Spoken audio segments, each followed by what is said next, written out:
खबरों की शुरुआत करते हैं आज की बड़ी खबर के साथ कि नागालैंड में शहरी हलाकतों के मामले पर वजीर दाखिला अमित शाह ने लोकसभा में जवाब दिया। उन्होंने कहा कि सिक्योरिटी फोर्सेस को अपने दिफा में फायरिंग करनी पड़ी। वाकये के बाद लोगों ने फौज को घेरे में ले लिया था।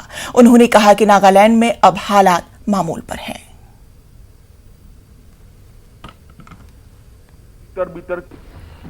माननीय अध्यक्ष जी, भारतीय सेना को नागालैंड के मौन जिले के तिजित क्षेत्र में तिरू गांव के पास उग्रवादियों की आवाजाही की सूचना मिली थी। इसके आधार पर सेना के 21 पैरा कमांडो के एक दस्ते ने दिनांक 4/12/2021 की शाम को संदिग्ध क्षेत्र में एम्बुश लगाया था। एम्बुश के दौरान एक वाहन एम्बुश के स्थान के समीप पहुंचा।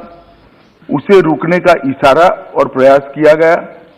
रुकने की बजाय वाहन द्वारा उस जगह से तेजी से निकलने का प्रयास किया गया, जिसके उपरांत इस आशंका पर कि वाहन में संदिग्ध विद्रोही जा रहे थे, वाहन पर गोली चलाई गई, जिससे वाहन में सवार 8 व्यक्तियों में से 6 व्यक्तियों की मृत्यु हुई। बाद में ये गलत पहचान का मामला पाया गया।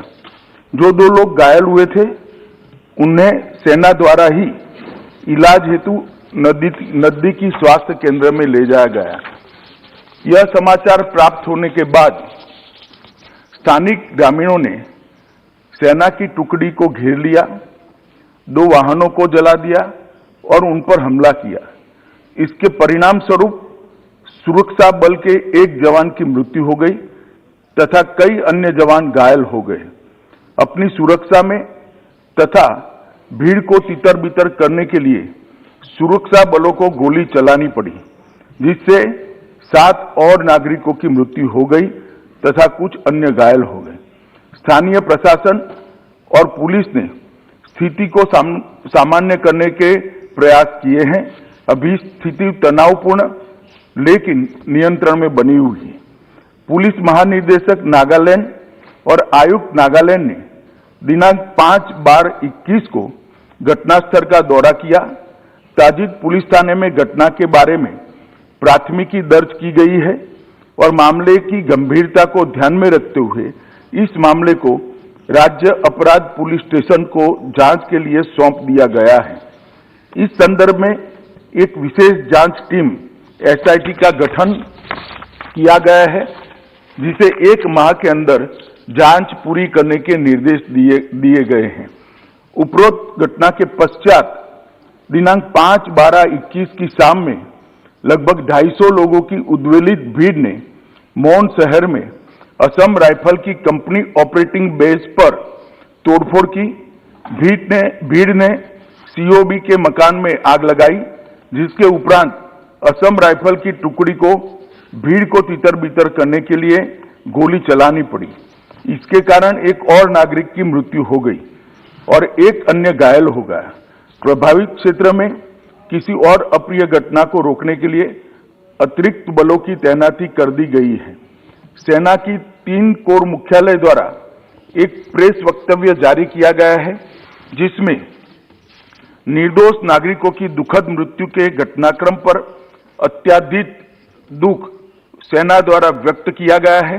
सेना द्वारा इन दुर्भाग्यपूर्ण मृत्यु के कारणों की जांच उच्चतम स्तर पर की जा रही है और कानून के अनुसार समुचित कार्यवाही की जाएगी। घटना की सूचना मिलने पर मैंने तत्काल नागालैंड के गवर्नर और मुख्यमंत्री जी से संपर्क किया। गृह मंत्रालय द्वारा भी नागालैंड के मुख्य सचिव और पुलिस महानिदेशक से संपर्क किया गया। कल पूरे दिन स्थिति को मॉनिटर किया गया। गृह मंत्रालय द्वारा तुरंत पूर्वोत्तर के राज्यसभा में वजीर दाखिला अमित शाह इस वक्त खिताब करते हैं। चलिए सीधा करने का निर्देश दिया गया। उपरोक्त घटना के पश्चात 5/12 की शाम में लगभग 250 लोगों की उद्वेलित भीड़ ने मौन शहर में असम राइफल की कंपनी ऑपरेटिंग बेस पर तोड़फोड़ की। भीड़ ने COB के भवनों में आग लगाई, जिसके उपरांत असम राइफल की टुकड़ी को भीड़ से तितर-बितर करने के लिए गोली चलानी पड़ी। इसके कारण एक और नागरिक की मृत्यु हो गई और एक अन्य घायल हो गया। प्रभावित क्षेत्र में किसी और अप्रिय घटना को रोकने के लिए अतिरिक्त बलों की तैनाती की गई है। सेना की 3 कोर मुख्यालय द्वारा एक प्रेस वक्तव्य जारी किया गया है, जिसमें निर्दोष नागरिकों की दुखद मृत्यु के घटनाक्रम पर अत्यधिक दुख व्यक्त किया गया है। सेना द्वारा इन दुर्भाग्यपूर्ण मृत्यु के कारणों की जांच उच्चतम स्तर पर की जा रही है और कानून के अनुसार समुचित कार्यवाही की जाएगी। घटना की सूचना मिलने पर मैंने तत्काल नागालैंड के गवर्नर और मुख्यमंत्री से संपर्क किया। गृह मंत्रालय द्वारा भी नागालैंड के मुख्य सचिव और पुलिस निदेशक से संपर्क किया गया और कल पूरे दिन स्थिति को मॉनिटर किया गया। गृह मंत्रालय द्वारा तुरंत पूर्वोत्तर के प्रभारी अपर सचिव को भी कोहिमा भेजा गया, जहां उन्होंने आज सुबह नागालैंड राज्य सरकार के मुख्य सचिव एवं वरिष्ठ अधिकारियों और अर्धसैनिक बलों के वरिष्ठ अधिकारियों के साथ बैठक की। स्थिति की विस्तारपूर्वक समीक्षा की गई ताकि यह सुनिश्चित किया जा सके कि शीघ्र स्थिति सामान्य बहाल हो।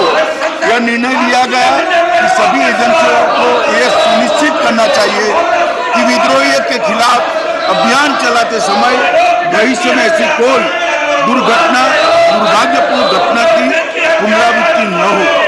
सरकार स्थिति पर सूक्ष्मता से नजर बनाए रखी है और क्षेत्र में शांति और सौहार्द सुनिश्चित करने के लिए आवश्यकता अनुसार जरूरी उपाय किए जा रहे हैं। राज्य अधिकारियों को एहतियात के तौर पर प्रभावित इलाकों में निषेधाज्ञा लागू की है। भारत सरकार नागालैंड में हुई इस दुर्भाग्यपूर्ण घटना पर अत्यंत खेद व्यक्त करती है और मृतकों के परिवारों के गंभीर संवेदना व्यक्त करती है। कृपया अपनी सीट पर जाएं। आप सभी सुबह में इस विषय पर बयान चाहते थे, अपनी सीट पर जाएं। आपने क्लेरिफिकेशन के लिए नाम दिया है, प्लीज सीट पर जाएं।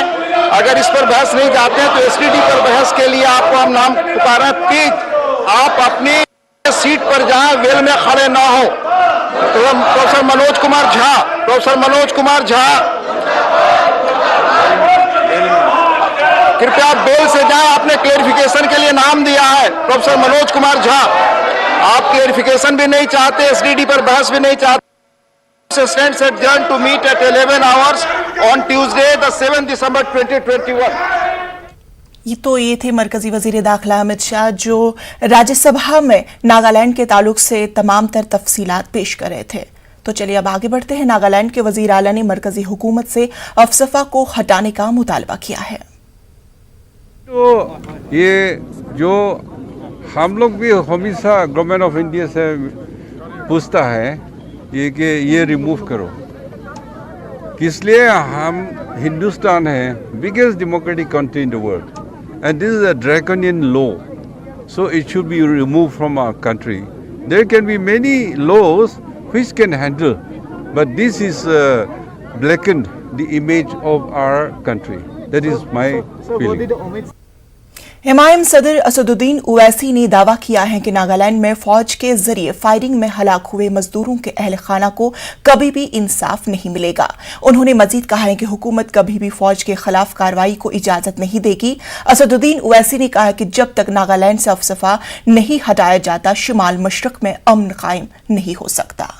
देखिए, अगर आप आफ्सपा की हिस्ट्री पढ़ेंगे तो जब जीबी पंत इसी पार्लियामेंट में उस बिल को पेश किए थे, नागालैंड के लिए पेश किए थे, और ये आफ्सपा जो है एक लाइसेंस टू किल का आपको इजाजत देता है। अगर उसको, और कितने, चाहे कांग्रेस की सरकार रही हो या किसी और की सरकार रही, अब मौजूदा बीजेपी मोदी की सरकार है, क्या ये सरकार परमिशन देगी प्रोसिक्यूशन करने का उन सिक्योरिटी फोर्स को जिन्होंने उन 17 लेबरर्स को मार दिया, जान से मार दिया? कोल माइनर्स थे वो लोग, और हॉर्नबिल फेस्टिवल चल रहा था वहां पर, और आप एक दिन पहले गवर्नर साहब जाकर उनको कहते हैं। तो इसीलिए ये बहुत गलत है। और जब तक आफ्सपा रहेगा, जो नागालैंड में जो वाकया हुआ, इसमें कोई इंसाफ नहीं होगा मरने वालों को। आफ्सपा जब तक रहेगा तो एक लाइसेंस टू किल है, वो कितने परमिशन दिए? कोई सरकार देती नहीं है परमिशन प्रोसिक्यूशन करने का उन ऑफिसर्स को, उन सिक्योरिटी पर्सनल को। पहले तो देखिए, जो वो ये सिक्योरिटी फोर्सेस को किसने इन्फॉर्मेशन दी? क्या उनको अभी तक अरेस्ट क्यों नहीं किया गया? उन लोगों को जिन्होंने उन 17 लेबरर्स की हत्या कर दी, कोई ताल्लुक नहीं है उनका सेपरेटिस्ट ग्रुप से। और फिर तीसरा ये कि यही सरकार मुख्तलिफ सिक्योरिटी ग्रुप से बात कर रही थी। आपने यहां तक कह दिया कि शेयर्ड सॉवरनिटी, क्या निकल रहा है? होम मिनिस्टर जवाब दें इसका, क्या शेयर्ड सॉवरनिटी था ये? और मणिपुर में नवंबर में 7 सिक्योरिटी पर्सनल को मारे गए, बाद में पलटा के आपने वो कर दिया। तो ये तो गलत हो रहा है ना। जब तक आफ्सपा रहेगा नॉर्थ ईस्ट में अमन कायम नहीं हो सकता।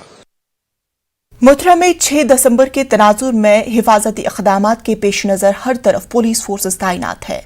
शहर में दफा 144 नाफिज की गई है, लेकिन कुछ लोगों ने हिफाजती इंतजामात के बावजूद जय श्री राम के नारे लगाने लगे। इसकी इतला मिलते ही पुलिस फोर्सेस मौके पर पहुंची और नारेबाजी में मुलविस तमाम अफराद को अपनी तहवील में ले लिया।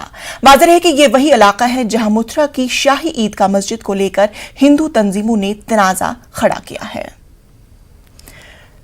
मजीद तफसीलात हम हासिल करते हैं अपने नुमाइंदे पवन से। पवन, इस वक्त की सूरत हाल मथुरा की बताइए।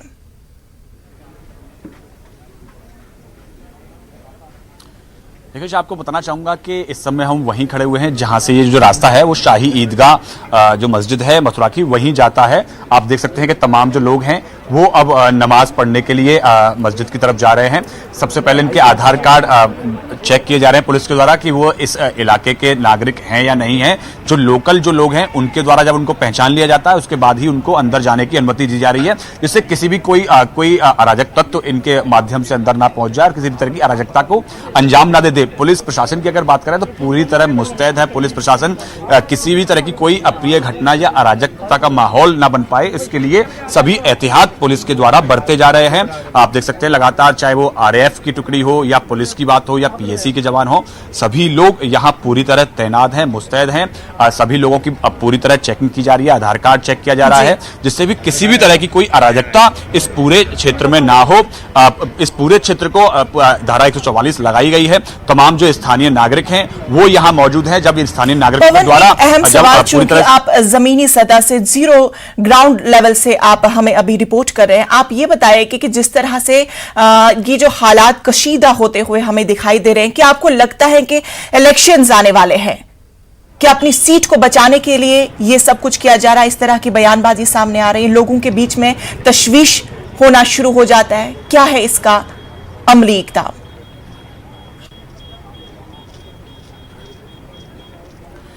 देखिए, आपको पता चलेगा क्योंकि आगामी कुछ महीनों के अंदर उत्तर प्रदेश के अंदर विधानसभा चुनाव आने वाले हैं, तो विधानसभा चुनाव से पहले तमाम तरह की राजनीतिक बयानबाजी जरूर होती रहती है हमेशा। कभी चाहे रामलला, राम जन्मभूमि का मामला हो और या अब कृष्ण जन्मभूमि का मामला हो, तो उसको लेकर कहीं ना कहीं चाहे सत्ता पक्ष हो या विपक्ष हो, वो कहीं ना कहीं अपने वोटर्स को एक जगह इकट्ठा करने के लिए या उसको आगे बढ़ाने के लिए अपने कैंपेन को इस तरह से राजनीतिक बयानबाजी का इस्तेमाल करते हैं।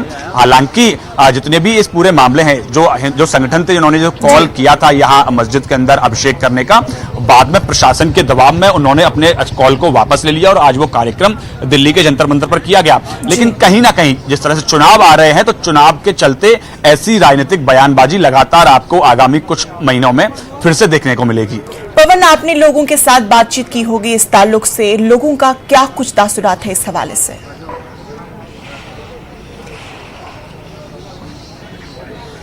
देखिए, लोगों का सबका यही कहना है कि सब लोग यहाँ बिल्कुल अमन चैन के साथ रहते हैं। कुछ यहाँ स्थानीय नागरिक हमारे साथ हैं, उनसे बातचीत करते हैं, उनसे पूछते हैं। अब्बर साहब, जिस तरह से ये पूरा मामला हुआ उसके बाद क्या कहना चाहेंगे आप?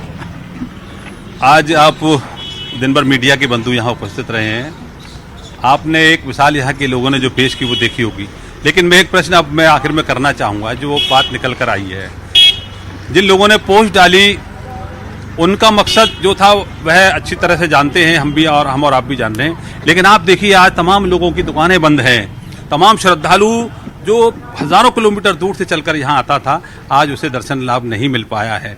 तमाम मजदूर अपने घरों से चाहते थे मजदूरी करने जाने के लिए, उन्हें मजदूरी नहीं मिल पाई।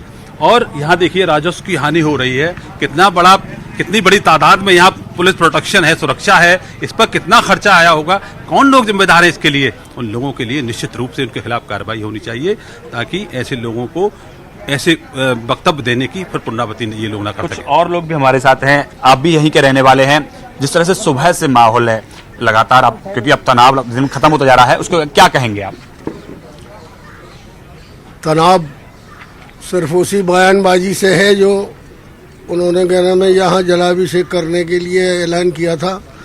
उसी मकसद से कहना में यहाँ पर पुलिस फोर्स लगाया गया है। ईदगाह कृष्ण जन्मभूमि के सुरक्षा के लिए। वैसे यहाँ का माहौल बहुत ही कहने में अमनो अमान का है।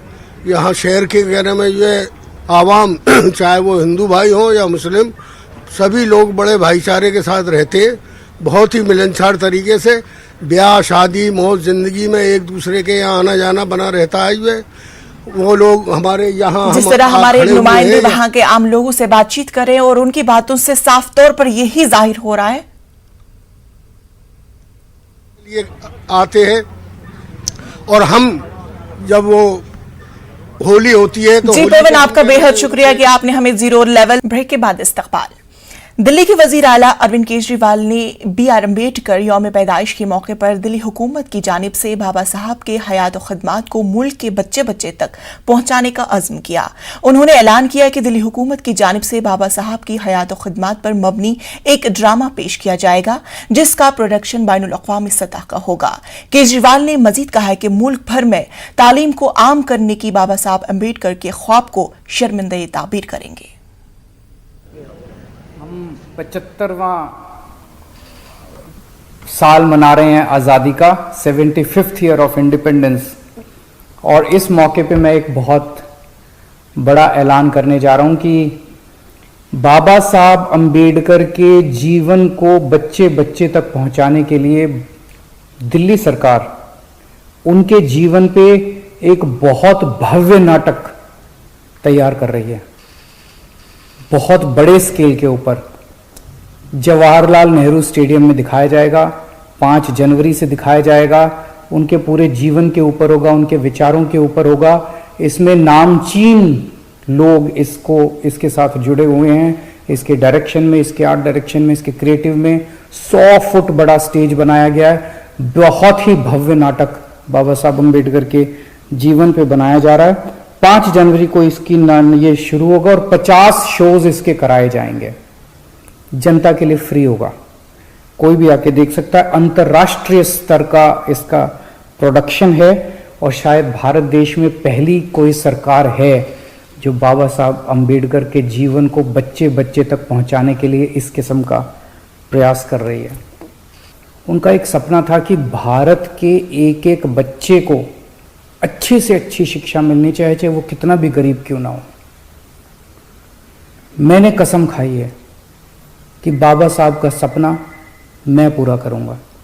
आज 70 साल हो गए आज़ादी के, अभी तक हमारे देश के अंदर गरीबों को अच्छी शिक्षा नहीं मिलती। मैंने कसम खाई है, बाबा तेरा सपना अधूरा, केजरीवाल करेगा पूरा। मरकज के ज़र इंतजाम RML सफदरजंग और लेडी हार्डिंग अस्पताल के रेजिडेंट डॉक्टरों ने नीट PG 2021 की काउंसलिंग में ताखीर के खिलाफ federation of resident doctors association के मुल्की एहतजाज की हिमायत में आज से इमरजेंसी खदमात भी मुअत्तल कर दी है, जिसकी वजह से मरीज और उनके तीमारदार परेशान है। याद रहे कि गुज़श्ता 3 दिनों से OPD सर्विस बंद है और तमाम अस्पतालों के रेजिडेंट डॉक्टर्स हड़ताल पर होंगे। डॉक्टर्स के जरिए मरकजी वजीर सेहत मनसुख मांडविया को लिखे गए खत में कहा गया है कि मुल्क भर के सेहत इदारों में रेजिडेंट डॉक्टरों की कमी है और मौजूदा तालीमी साल भी अभी तक कोई दाखिला नहीं है। इस समय हम खड़े हैं दिल्ली के RML अस्पताल में और यहाँ पर दिल्ली के सभी अस्पतालों में रेजिडेंट डॉक्टर जो है वो हड़ताल पर है। आप देख सकते हैं कि आज दिल्ली के अस्पतालों में इमरजेंसी सर्विस जो है वो भी बंद कर दी गई है। हम प्रशासन को बहुत टाइम से कहना चाह रहे हैं कि जब तक जूनियर डॉक्टर्स नहीं आएंगे तब तक जो नए डॉक्टर्स की भर्ती है वो नहीं हो पाएगी। तो सिर्फ इमरजेंसी सेवाएं भी आज आप लोगों ने बंद कर दी है। पहले OPD सेवाएं बंद थी, आज चौथा दिन है आपके हड़ताल का, इमरजेंसी सेवाएं बंद कर दी है। लोगों को जो दिक्कतें होंगी उसका जिम्मेदार कौन है? मैम इसका जिम्मेदारी तो सरकार को लेनी पड़ेगी। हमने हमेशा जो भी अपना नोटिस जारी किया है, फोर्डा ने जारी किया है या आरडीए ने जारी किया है, उसने हमेशा यही बोला, इंटीमेशन जब हमने दिया तभी हमने कहा कि हम अपना प्रोसेस आगे हम एस्केलेट करेंगे अगर आप हमारी मांगों को नहीं सुनेंगे, पर फिर भी सरकार सोती रही। तो इसकी जिम्मेदारी तो मैम सरकार को ही लेनी पड़ेगी। सरकार से बात हुई आपकी? देखिए, हमने काफी गुहार लगाई, we wrote many letters to the government, to the administration, लेकिन सरकार से फॉर्मली रिटन में कुछ भी नहीं आया। They are least concern about the doctors, they are least concern about the patient care. हमारी स्ट्राइक क्यों है? हमारा मेन ऑब्जेक्टिव क्या है? हमारा मेन ऑब्जेक्टिव है कि इतने कम डॉक्टर्स हैं, पेशेंट केयर अल्टीमेटली सफर हो रही है। We are not able to treat the patient effectively because doctor की क्या रणनीति है? आरडीए की रणनीति, कोई रणनीति नहीं। हमारा बस एक ही मांग है कि काउंसलिंग को जल्दी किया जाए और जूनियर डॉक्टर्स जब तक मांग पूरी नहीं होगी तब तक ऐसे ही हड़ताल जारी रहेगी। तब तक इमरजेंसी सर्विसेज बंद रहेंगी, ओपीडी बंद रहेगा, वार्ड सर्विसेज बंद रहेंगी। जब थर्ड वेव आ जाएगी और सिर्फ 66% डॉक्टर्स काम कर रहे होंगे तो क्या सरकार की जिम्मेदारी वो नहीं बनेगी कि सुना आपने, यहाँ पे डॉक्टर्स का साफ कहना है कि हम काफी दिनों से अपनी मांगों को लेकर प्रदर्शन कर रहे हैं, लेकिन सरकार हमारी मांगों पर किसी भी तरीके का एक्शन नहीं ले रही है, जिसकी वजह से आज हमें दिल्ली के लगभग सभी अस्पतालों में जो इमरजेंसी सेवाएं हैं वो भी बंद करनी पड़ी है। और जहां तक ओमिक्रॉन के खतरे की बात है तो उसको लेकर सरकार की जिम्मेदारी बढ़ती है कि सरकार हमारी मांगों को पूरा करे या हमसे बात करे, जिससे कि ये हड़ताल खत्म की जा सके। कैमरा पर्सन इरफान के साथ प्रीति श्रीवास्तव, न्यूज 18 दिल्ली। कोरोना वबा के दौरान बाहमी इमदाद व इन्हसार का जज्बा मुस्तहकम हुआ है। मुल्क इस वबा से मुत्तहिद होकर मुकाबला कर रहा है। टीकाकारी के ऐलान के बाद हम बेहतर ताउन करें जिससे हम कोरोना को मात देने की जानिब कदम बढ़ा सके। नेटवर्क 18 इस मुहिम में हर कदम आपके साथ रहेगा। जब तक सभी महफूज नहीं तब तक कोई महफूज नहीं होगा। इसी सोच की बुनियाद पर हमारी मुहिम संजीवनी का मकसद ये यकीनी बनाना है कि वैक्सीन पाना सभी हिंदुस्तानियों का हक है।